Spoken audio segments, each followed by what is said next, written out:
الماكس يعني ايه؟ الماكس يعني بحر، مراكب صيد، سفن تجاريه. هو ده الماكس. الماكس الحاجه الجمال كلها. الماكس يعني اسكندريه، يعني عظمه اسكندريه وجمال اسكندريه.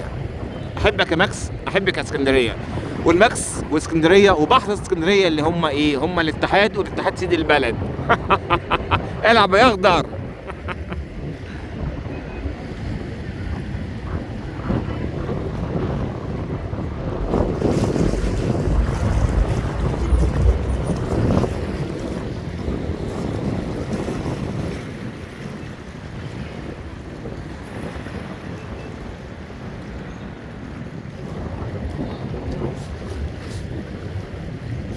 شكرا، مع تحيات حاتم ابو عيسى.